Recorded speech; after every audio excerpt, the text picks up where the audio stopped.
Bluff City Media presents the Two Buck Sports Show. Stepping up to the microphone are your hosts, Drew Gann and Rusty Witten. Now, let's get to the show. What's up, everybody? Welcome to your Thursday edition of the Two Buck Sports Show, coming to you live on your lunch break. I got my guy, Drew Gann here. Drew, listen, man, sometimes the heavens just open up and drop us a nugget right before the show starts. And today is one of those days. How you doing, sir? I'm barely hanging on, Rusty. Listen, my wife's been out of town. It's 12 degrees outside. I have to figure out how to get all the kids to daycare, and school has been out for the last 2 days. I'm barely hanging on. Thank goodness for this little escape for 1 hour in the middle of my Thursday.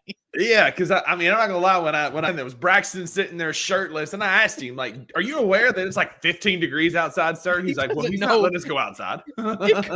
It could be 5,000 degrees outside, and there'd be ice cream trucks in the driveway, and he wouldn't know because he hadn't seen the light of day in like 4 days. He was sick with the flu and missed all last week. The dude's been to school for 1 day in the last 2 weeks. I mean, he is living the absolute dream right now. He hasn't put on a shirt since Tuesday. Sounds like some of my employees only working 1 day in the last 2 weeks, but I'm going to leave that alone before I get in trouble. Drew, we got a lot of stuff to talk about today, so we ain't going to waste any time.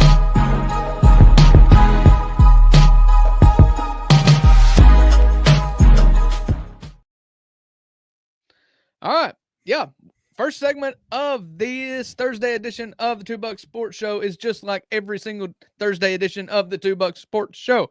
That is where we give our critiques and we give each other facts, and we respond with whether that's a real fact or whether that's baloney, whether it's counterfeit.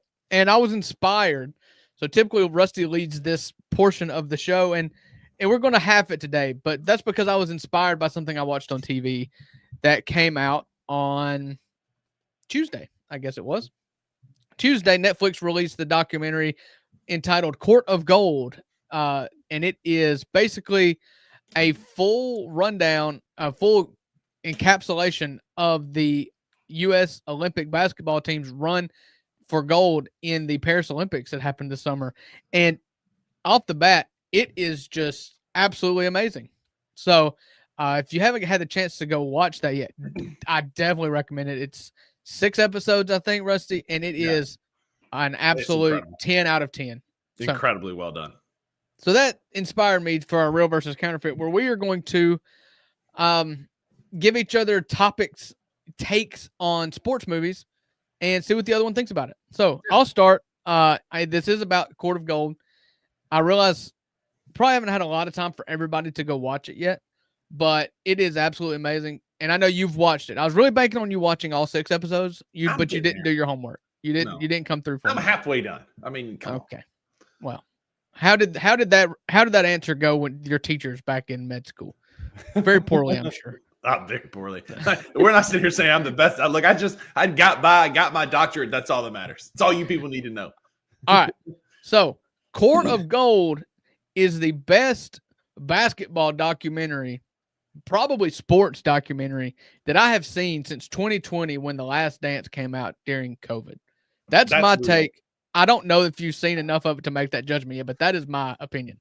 No, that's real. I thought you were going to ask if it's the best sports documentary, which I've seen some pretty good ones that would rival it, but I think that it is absolutely the best basketball one since The Last Dance. It's not close. DG, I see your comments. We're going to get there. I promise Wemby's coming. Let us get through our segment, man. We're going to deep dive on this Wemby thing, which is wild. It fell into our laps for Showtime. But yes, much fun.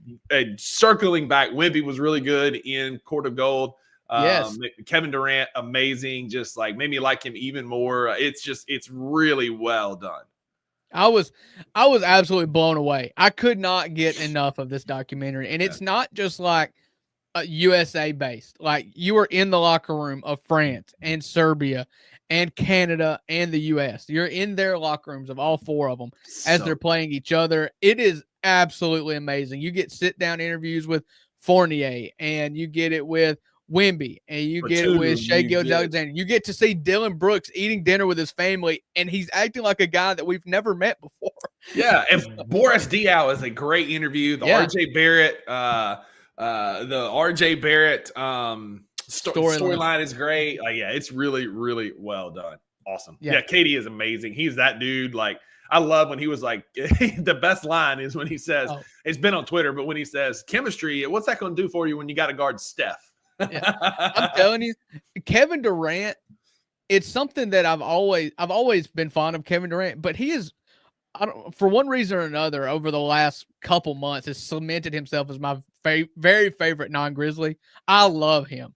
And when he is just so approachable, he seems like a man of the people, you know, whether it be him just as a Twitter troll, he's just one of us, you know, and he even in the second episode just breaks down crying, just talking about how much he loves the game of basketball. It was amazing. Emotional. I didn't expect to get emotional watching Kevin Durant cry on TV. I'm like, he got his mama in there, and she's just like, oh, like, listen, we're not gonna spoil anymore. If you hadn't seen it, go watch Court of Gold. It's amazing. Yeah. What's your first take?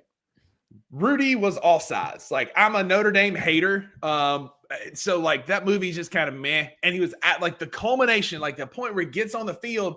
My guy is offsides by a good beat and a half. Like, it should have never happened. And if you watch the real footage, he was also offsides. And maybe I just hate Notre Dame. Maybe I just hate fun. I'm a curmudgeon in my old age. But Rudy was offsides, and that movie is just okay. Yeah, I'm with you on that. I don't think it's a great movie. I haven't seen it in a long time, honestly. And I think that's probably goes to my point a little bit, that it was just okay. And if you ever want to like spoil Rudy for you, go look at like what the real Rudy Rudiger, like his actual teammates said about the actual person that sucked. Rudiger they hated him. They sucked. All right.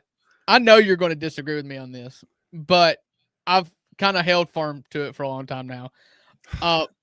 Field of Dreams is just trash. You're trash. It is a sci-fi fantasy movie. It's not baseball. Baseball is an American tradition. It is the most beautiful, the most patriotic, the most father-son game of all time.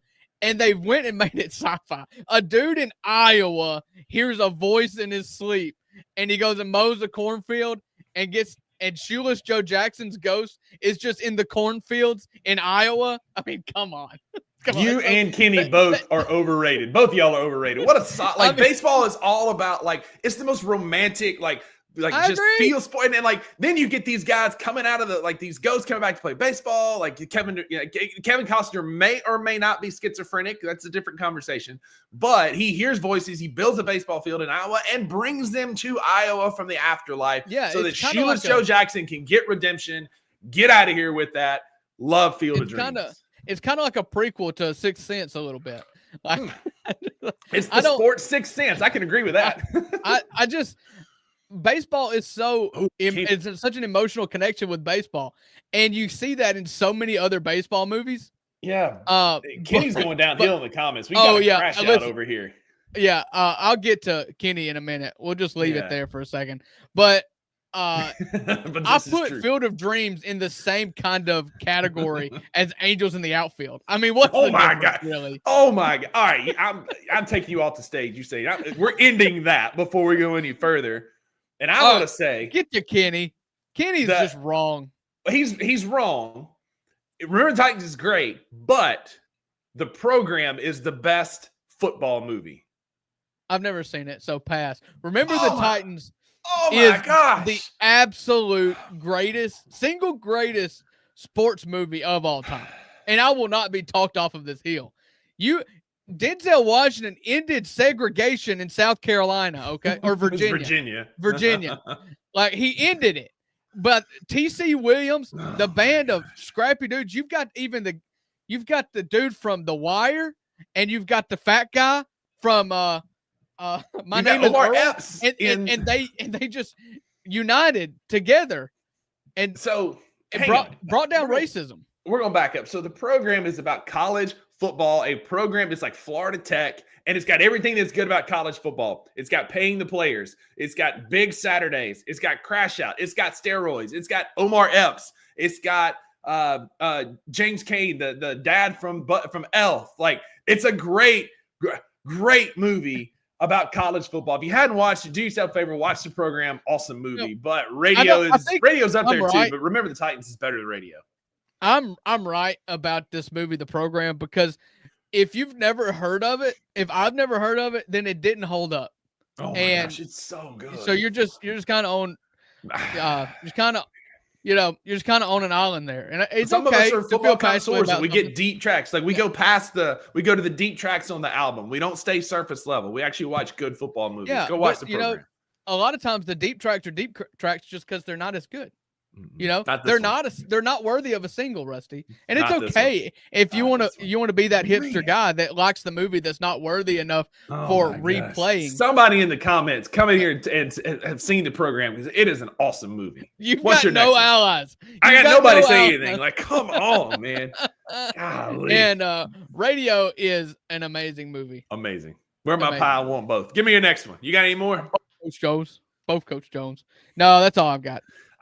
Well, I had one more, but I guess I'll leave it alone, because I thought that the program was the movie people had seen. And I was going to say that Days of Thunder is the best sports movie you've probably never seen. Maybe it's the program is the best sports movie you've never seen. Days of Thunder with Robert Duvall, Tom Cruise, Nicole Kidman. It's about NASCAR racing. Even if you don't like NASCAR, it's a high energy, very entertaining movie. It's like the prequel to Talladega Nights. Like, there's definitely a connection there, but it's there's not. It's a great movie. He drives the Mountain Dew. I think it's a 14 Mountain Dew car. It's an awesome movie. Check it out. Days of Thunder. Yeah. Everybody knows that the 14 was Tony Stewart after he killed that guy. Well, he was before too. But hey, that's enough of this tomfoolery and nonsense. If you've been here through Real versus Counterfeit, thanks for hanging out. We got a lot of NBA and Grizzlies to talk about today.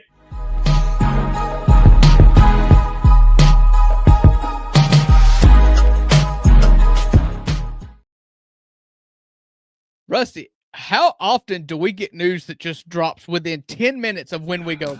It's manna from the heavens. Let me tell you. So I'm going to set this up for you because you're a nerd. You want to start this hashtag Ask Dr. Buckets thing that you've got going. I don't know if you've got bigger and better plans than the $2 Sports Show, but that's it. We're going to ask Dr. Buckets. Victor Wembanyama, per Shams Charania, was the one to break the story.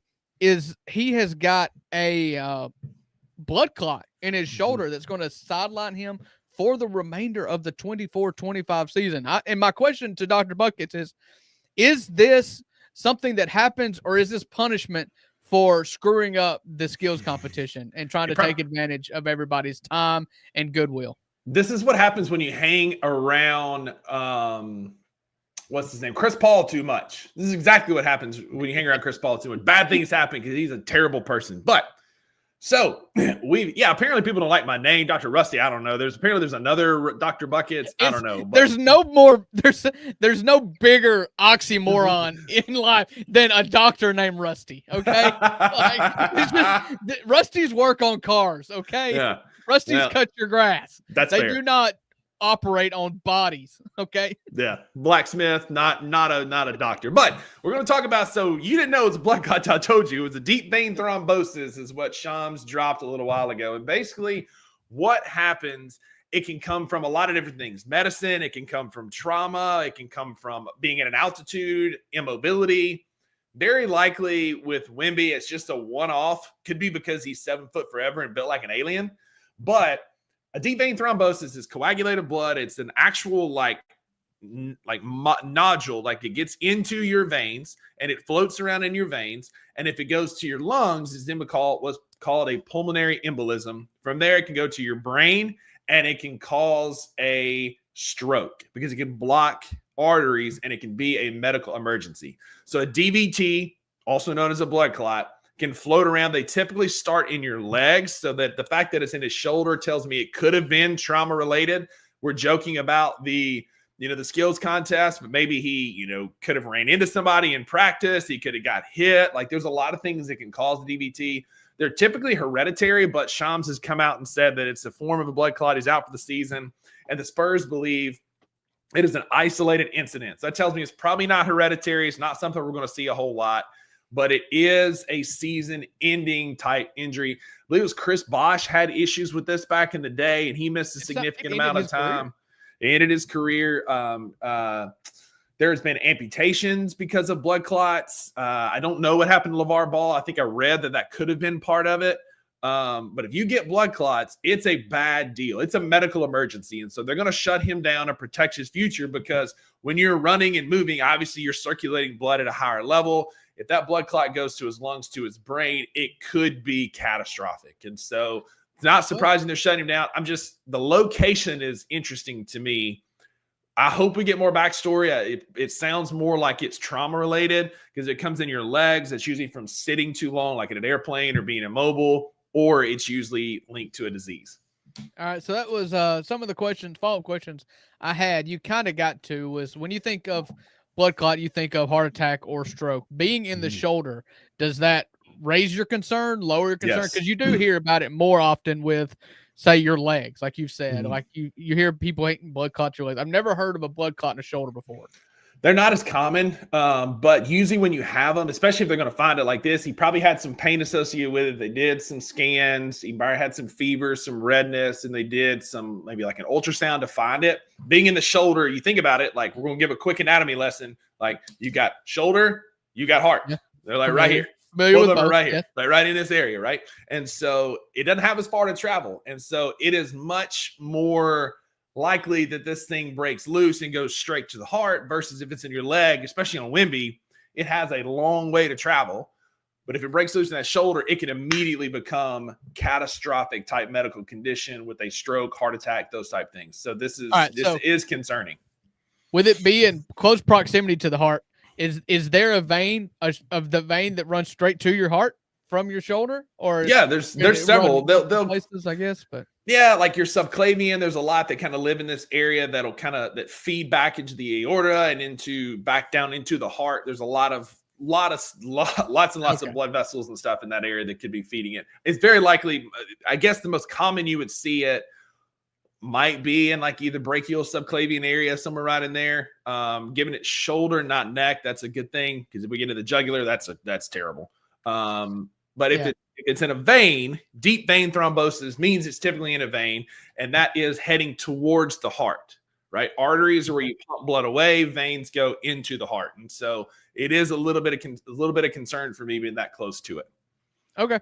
Well, this is obviously a shot to the NBA as a whole. Adam Silver is not happy with the fact that the freak, the alien that is Victor Wembanyama is going to be on the shelf for the stretch run of this season. But it's not all bad news for Grizzlies fans, because I know Rusty has pulled up the odds for Defensive Player of the Year, and that Wembanyama is going to miss at least 28 more games, which you would think takes him out of the Defensive Player of the Year conversation. It does. So I need to come clean with our listeners today. My first thought was, I hope Wemby gets better. No, but Jaren's DPOY odds went through the roof, and I was not wrong. And I'm excited about this, because back on October 23rd, I put $5 on Jaren to win DPOY when the odds were plus 2,500. Wemby, as of this morning, or 2 days ago, the most updated odds that I found online, Wemby was a minus 2,000 to win. Jaren was in second at plus 2,500. So there's literally a 4,500 point gap. Like, Wemby was an incredible favorite, like odds on favorite, if there ever was one, to win DPOY. Now, this morning, after as of about 10 minutes ago, Jaren Jackson Jr. is now minus 125. Evan Mobley is plus 120. Lou Dort is plus 1,200. SGA is plus 300 for DPOY. But that is an incredible shift, and makes me like, I'm going to take a victory lap that I put that $5 on Jaren back before the season started to get those plus 2,500. And so Jaren is now, Wayno brings up the great point. Jaren is looking at an all defensive team, an all NBA team, and DPOY. Again, the max that they can offer right now is 146, but if he hits any of those, it becomes $346 million, and we can pay this man. Jaren is seeing dollar signs right now, after I'm sure he sent an empathetic text to Wemby, because Jaren's a good guy. unlike me. Yeah. FanDuel now has it at -125 for Jaren, -110. So like co-favorites. You know, two people Mobley in the minus money here. So it's a once again, it's a two-man race because I believe. Well, I don't know who finished second 2 years ago. Was it Mobley or was it Mobley? You talking about last year? Brooke Lopez. Which one finished second to Jaren 2 years ago? Brooke Lopez. Okay. So it was Brooke Lopez. Yeah.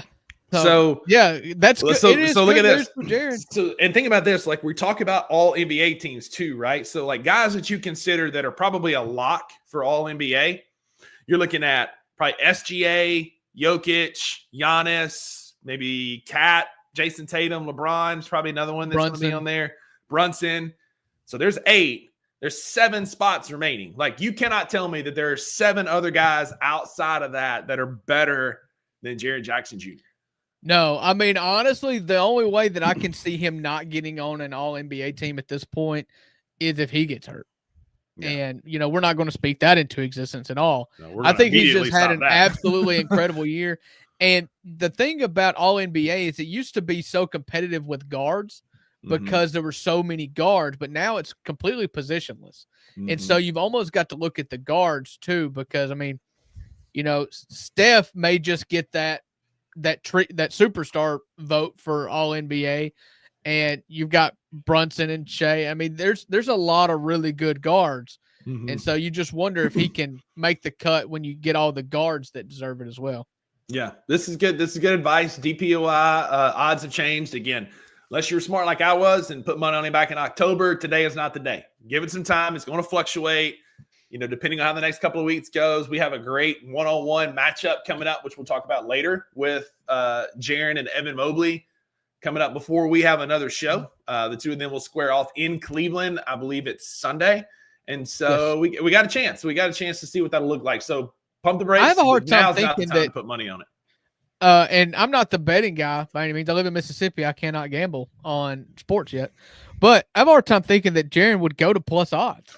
You know, because I don't see a reason why he wouldn't be the favorite going forward unless he does regress or something. You know, maybe Daniel can shed some light in the YouTube comments. If you're on Twitter watching the show, get in the YouTube comments. That's where all the fun's at. That's it. We're coughing pennies over here. Jaren is anyway, according to Wayno. But it is this is. I'm about we to need say to talk about great. this.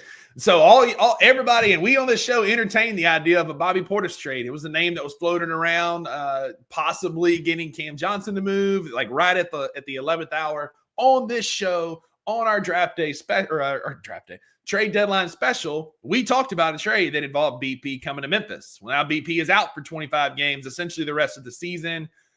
And Wayno's got a great point. If I had to be coached by Doc Rivers, I think I'd be on drugs too. I haven't seen what it was. They just say he was, suspended for PEDs, and BP is out for essentially the rest of the year. So let's phone a friend here. Why don't you get girlfriend of the pod, Maggie Step, on here, because per Shams Charania, Bobby Portis' representative tells ESPN Bobby unintentionally took a pain medication called Tramadol, thinking he was taking pain medication called Toradol.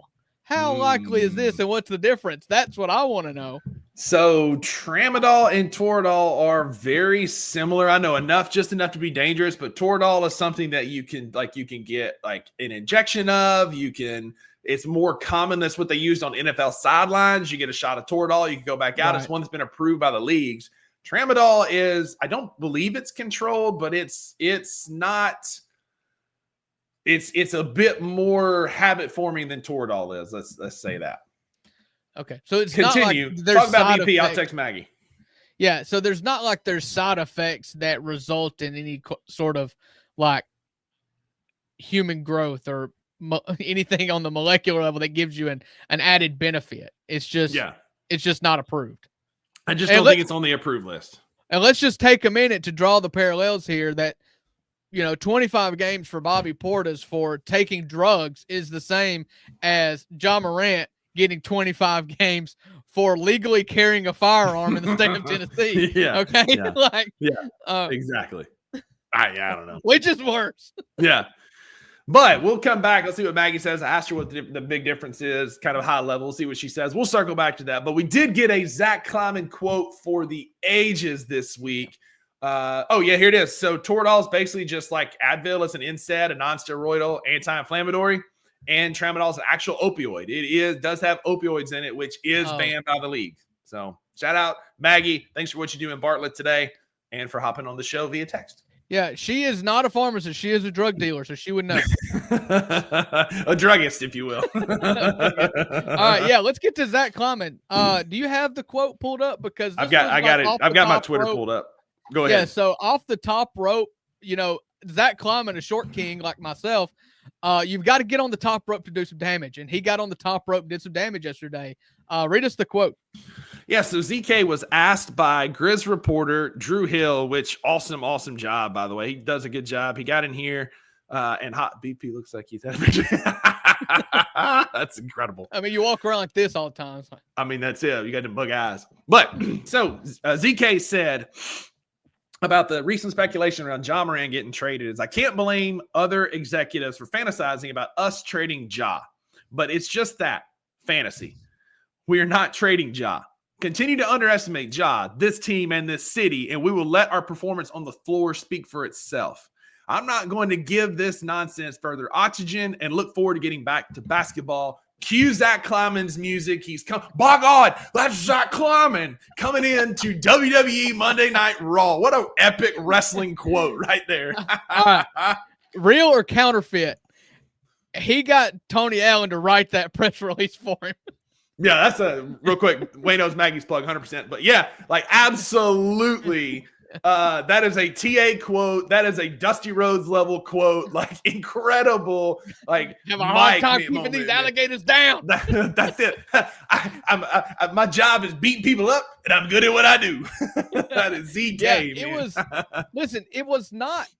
The report did not merit that response. That response is totally and completely and totally written out, prepared with one person in mind, and that's 12. That's Ja Morant. Absolutely. Zach Kleiman was using Drew Hill and the Daily Memphian and X.com platform to speak directly to Ja Morant through a public avenue. Absolutely. I know that you've kind of had a chaotic year. It's been up and down. You think we may not be on your side. You've seen a superstar get traded in the most bonehead decision of all time. That ain't us. That ain't you.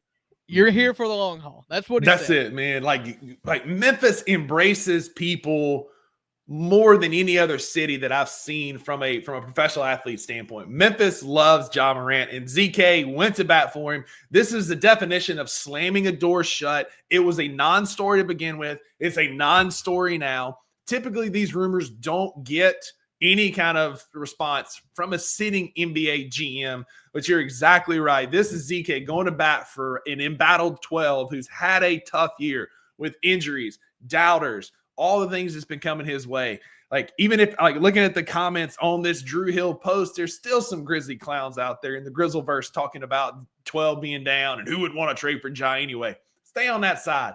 This is him going to bat for his guy, and I absolutely am here for it. I mean, ZK had time today. I saw Sane put on Twitter, somebody's making him cheese eggs because he is definitely a Memphis dude. I was fired up when I saw it, man. Yeah, I saw Sane say that too. And I was thinking to myself, like, I had cheese eggs and I grew up in North I did too this morning. I didn't realize that was a Memphis thing, but hey, yeah. Thank you, Memphis. Mine's a little different. I had goat cheese and spinach. Probably not the same thing, but yeah, that's a Los Angeles egg. Is what that is. That's a West Coast egg. Wayno says, "Tell me Zach Kleiman has a Morant tattoo without telling me he has a Morant tattoo." I'll guarantee you one thing: if Ja Morant said the only way I will not request a trade is for Zach Kleiman to get a Mike Tyson tattoo over his eye, Zach Kleiman would have a Mike Tyson tattoo over his eye. Just that's it. If you see the post when Ja got his full back tattoo with the Grizzlies head on it, yeah. If you look in the mirror reflection, ZK's got 12 tattooed right here. Got it at the same time. Yeah, it's just Memphis cannot get superstars unless you draft them. They had an awful season, and they played it out. They played hard in that season that was just deplorable with 28 players playing for the Memphis Grizzlies that year, and they were blessed despite having the 9th or 10th best odds at a top 4 pick, they got the number 2 pick and not the number 1 pick. They were so blessed to get the number 2 pick and to get John Moran, a superstar on this franchise. You do not throw that away because you're that player is in a funk. Like, it's just not going to happen. It will never happen. Yeah. By the way, we're going to rename the episode title A Los Angeles Egg. Good luck figuring out what this episode's about. That's it. It's like our first episode ever was Hatfished. Now we got Los Angeles Egg. We're coming around. But yeah, man, ZK with the full WWE moment. I loved it. Embrace that. 12 is a Grizz for life. Speaking of Grizz for life, like, few people have embodied the spirit of Memphis and the Memphis Grizzlies and the blue collarness of the city, the passion we have for basketball and our team, like 2 players, one of which, fitting for the city, is already in the rafters. And then this week, they dropped a teaser video leading up to Tony Allen's jersey retirement on March 15th, where they're going to drop a screening, or they dropped a teaser for a TA documentary coming out on March the 6th. And brother, I was already getting emotional in my feels watching that yesterday. That March 6th is going to be a rough day here in East Memphis for me.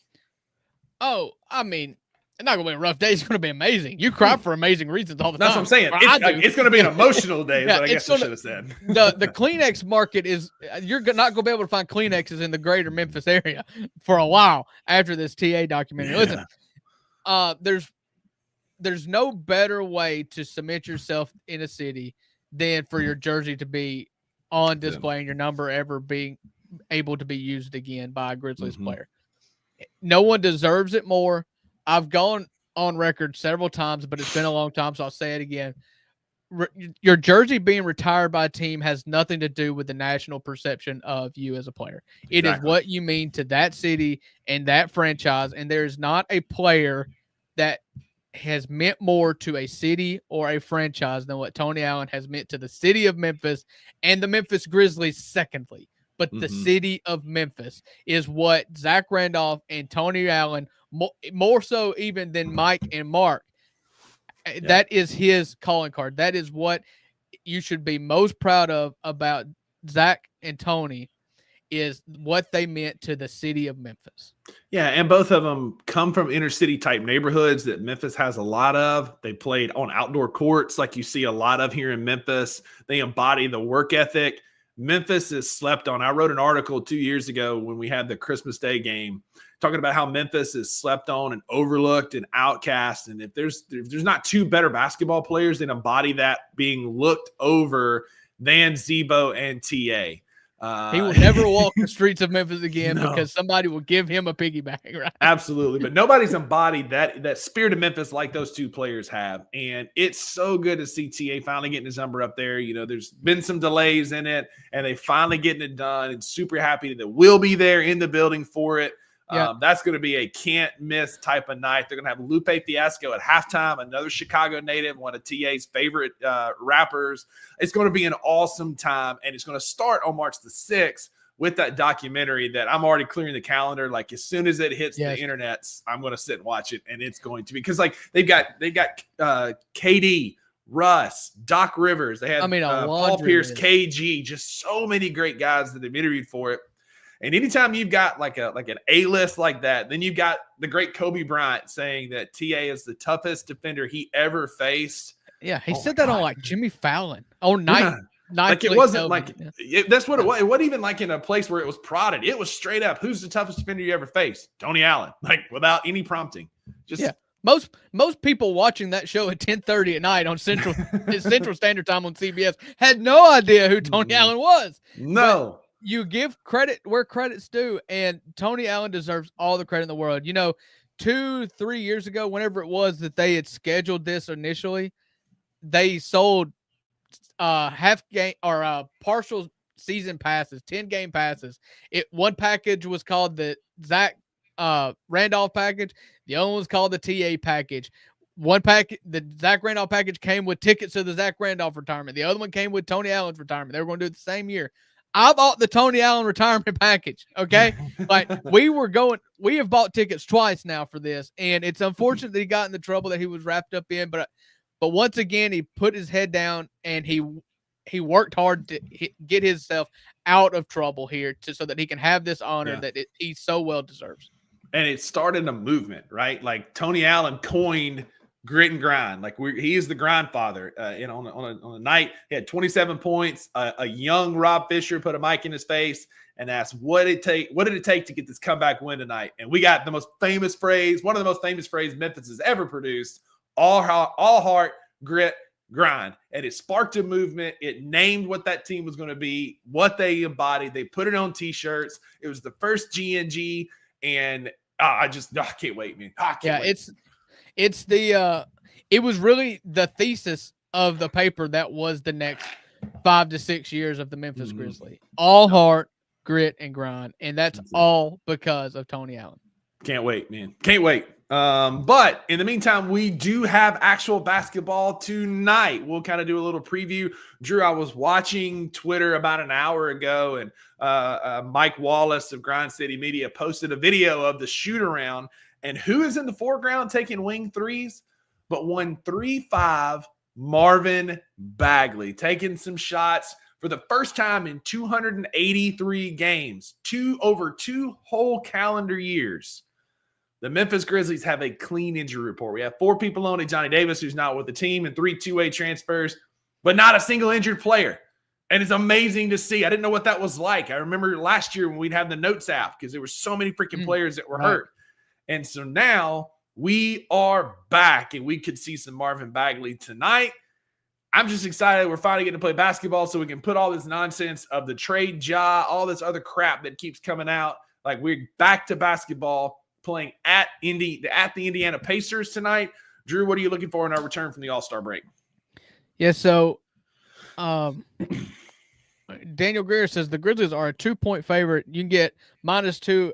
A 2-point favorite would get you be -110 odds. And that's saying something because the Pacers are 14-9 at home. Pretty good home team. What I'm most excited about is just basketball, just to be honest with you. Like you said, we've got a clean injury report minus two-way transfers.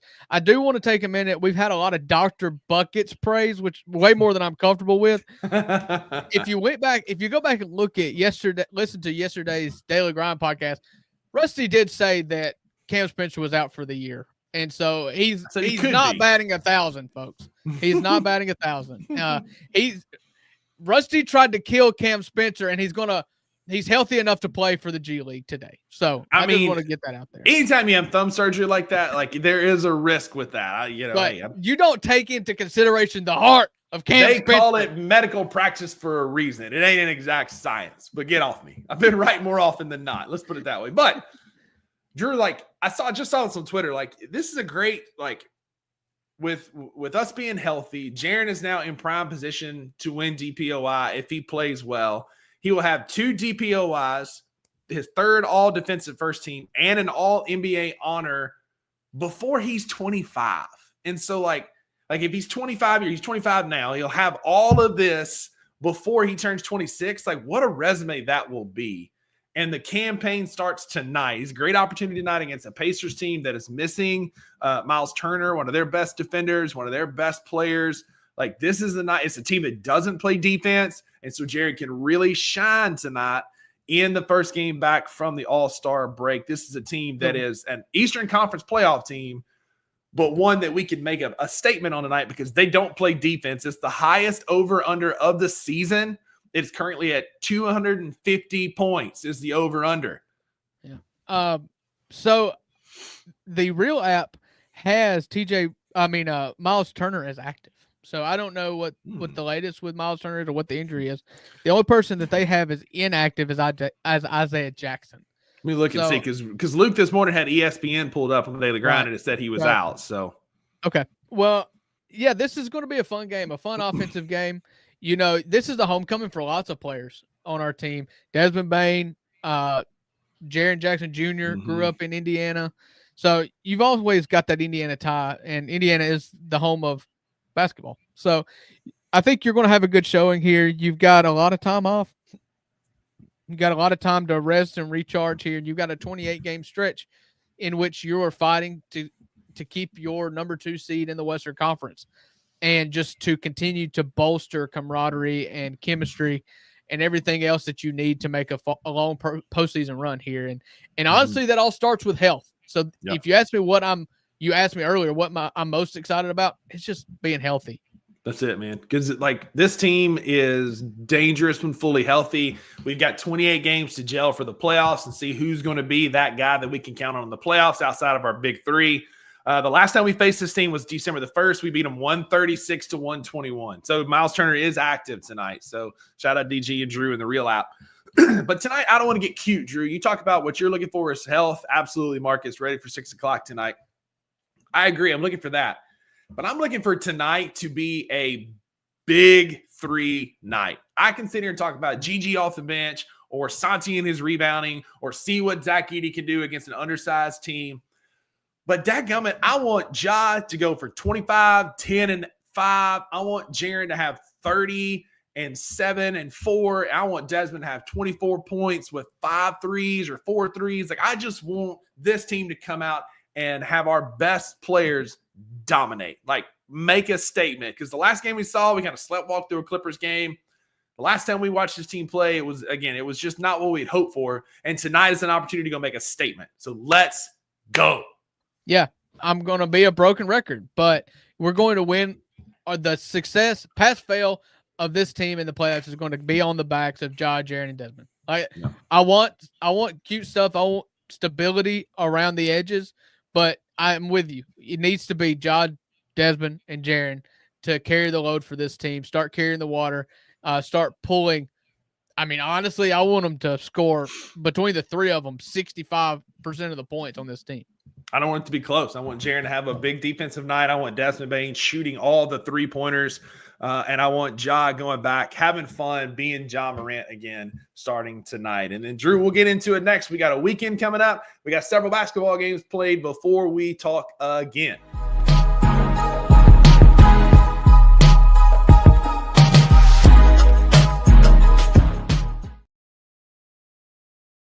Yeah. So we've got 3 games, including the game tonight against Indiana, before we talk again on your lunch break on Tuesday. That will be the second half of a back-to-back tomorrow night in Orlando, and then going from Orlando to Cleveland for a Sunday game at 6 p.m. We got 3 straight 6 p.m. tip-offs. That's pretty nice, if nothing else. I love that. I love these early tips. We got a chance, man. We've got 3 straight Eastern Conference playoff teams. We have fared very well against the Eastern Conference playoff teams this year. Knock on wood outside of that Knicks game. But this is going to be awesome. This is a great opportunity for us to flex, to show that we're healthy, to show that we are on a roll and back. And I mean, again, the Pacers and the Magic, they're fine. They're good basketball teams, but they're not going to be, I'm saying this, I'm going to just put it out there, hopefully, not as much of a challenge. But we'll know something Sunday night. Because, again, we get the two front runners now for the DPOY. You got Jaren and Evan Mobley. Darius Garland on the heels of his comments about moving the Grizzlies to Nashville. You've got an opportunity to play a great basketball team and make a statement. The last time we had a chance to make a statement, it wasn't great. But tonight or Sunday night, we got a shot all over again to go to Cleveland and pick a fight. Yeah, so the Magic have slid. I mean, it's at one point I think they were 3rd in the East by a pretty comfortable margin. They've lost 6 out of their last 10, but they've fallen all the way down to below 500. They're 27 and 29, 4 out of their last 6 that they've won. 4 out of the last 10 that they've won. And so they've just kind of been spiraling, and you can make the argument, and I may make that argument right now, that no one needed a nice lengthy all-star break more than the Orlando Magic. They're a team that has been defensively oriented, and a lot of that is by necessity because you had long stretches of time without Paolo and without Franz Wagner with oblique injuries. Mm-hmm. And so, but since getting them back, they've kind of not been able to put it together, which has been pretty shocking and may have led Jamal Mosley to a little bit of a hot seat. So they probably are ready to get back to work after, a week off, and we'll see what happens there. But you have reasons to be extremely confident going into Orlando. 100%. And Wayno brings up a good point. We got several good games coming up. What do you think our record's going to be over the next 5 games? We've got some Eastern Conference playoff teams. We've got, I'll lay it out for you. We've got tonight, we've got the Pacers, Friday, the Magic, Sunday, the Cavs, all 3 of those on the road. And then we come home for a Tuesday game against the Suns and Friday against the Knicks. Record over those 5 games. It's kind of hard. We went through on the Tuesday show talking about the 40-20 rule, Phil Jackson's rule. And to get to 40-20, you've got to win 4 games before you lose 2. This schedule is pretty tough to get to that spot. And so typically you're playing a back-to-back with Eastern Conference away games against teams that are in the playoffs, I would typically say you split those. If you get a split between Indiana and Orlando, then that's probably a win. That doesn't help you with your whole 40-20 rule at all, though, because then, it's really daunting. But then you go to Cleveland, and I think you can call that a loss. That's a schedule loss, and it's also a team that's just better than us right now. They're 40-10. We're playing the 3rd game of a 3-game road trip before you come home. That doesn't look great either. So if we say we split the first 2, I'm going to say they lose to Cleveland. That's 1 and 2. But I think you definitely beat the Suns. We own the Suns. And then you've got a Knicks team that comes in where we're going to be looking for revenge. And that's going to be the first kind of litmus test for me. If you kind of if you consider Cleveland a schedule loss, that Knicks game is very important. It is. I want to say 3 and 2. I think there's a real chance at 3 and 2. If we split, if we go 2 and 1 on the road trip or 1 and 2 on the road trip, you win the 2 at home. I think 3 and 2 is probably a good place for us to be. Because then after that, Drew, if we go 3 and 2, then the calendar turns over to March, and we've got the Spurs and the Hawks as the first 2 games in March. So if you go 3 and 2 on this road trip, the likelihood of going 4 and 2 is 4 and 2, 5 and 2 is very, very good. Very good. If the problem with the Grizzlies this season and kind of narratively speaking here, if you go 3 and 2 in these next 5 games with losses to Cleveland and to the Knicks, yeah, Grizzlies fans are not going to be happy with that. They're not. You got to get one of those. And if you call Cleveland a schedule loss, that's fine. I hope not. I hope we go into that one like a bat out of hell because it's a road game and it's their first real test. But I will be at that Knicks game, and so I truly hope that we do win that game. I don't want to go watch us get embarrassed like we did at MSG on our home court. So a lot of Grizz basketball again. Before we talk on Tuesday, you got 3 games against premier Eastern Conference teams. That'll be a great litmus test for this basketball team. Drew, you got anything going on this weekend before we land this plane? No, don't have a lot going on. My wife has informed me that we have pictures, 1-year-old pictures for my son who turns 1 on March the 1st. So that'll be fun way to spend a Sunday, I guess. I'll just have to let her know, hey, honey, I know our son is turning 1, but that's not as important as getting back by 6:00 to watch the Grizzlies and the Cavs. Agreed. And I like Marcus here, man. We're not losing the Knicks. Attaboy. Keep that energy. But where were you at with the Arkansas stuff? Weren't you he didn't show up on Tuesday's podcast when we were talking about college baseball. So I guess baseball season hadn't started for Arkansas fans yet. They just played Washington State, and they almost got beat twice. Got beat twice. But that's my weekend as well. I'm not doing a whole lot. I'm gonna go see my family in Corinth. I hadn't been there in a while, so go check in with them. My nephew's playing baseball at 2:00 on Saturday. So I'm going to go watch him play. Alcorn Central Golden Bears playing at home. And then Mississippi State is taking on, speaking of Bears, Missouri State in a 3-game tilt this weekend in Starkville. So again, not playing a whole lot. I mean, we dropped a midweek to Southern Miss. They threw their ace. We threw a freshman. That's always their Super Bowl. When Southern Miss plays State or Ole Miss in baseball, that's their Super Bowl. They threw their ace. They beat us in a midweek. That's fine. Let's go tune it back up against Missouri State this weekend. Before we pick up a good tournament the next weekend.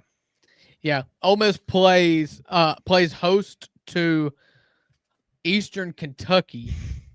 And so my dad offered me 2 tickets for free, and I said no. It's too cold. It's too cold. I'll watch that one from the confines of the Gann house that has heating and air. Yeah, So, exactly. Next weekend, we play at Houston against Rice, Arizona, and Oklahoma State. So it's our first real test in a tournament style like y'all played in opening weekend. But that's going to do it for your Thursday edition of the $2 Sports Show. Remember to be a friend to somebody who needs a friend. Thanks for tuning in and hanging with us. We'll see y'all back here on Tuesday. But in the meantime, we talked a lot of gambling odds. We talked a lot of places you can put your money on the Grizz tonight. Jaron, remember, there are no refunds for what you hear on the $2 Sports Show. that's true, because with the $2, you always get what you pay for. Hope everybody has a good weekend. We'll see you here on Tuesday. Thank you for listening to the $2 Sports Show. If you enjoyed this episode, leave a rating and a review wherever you download your podcasts. Also, like and subscribe to Bluff City Media's YouTube page. For comprehensive coverage of all things Memphis sports, head over to www.bluffcitymedia.co and find out how you can become an insider. We will see you back here next time.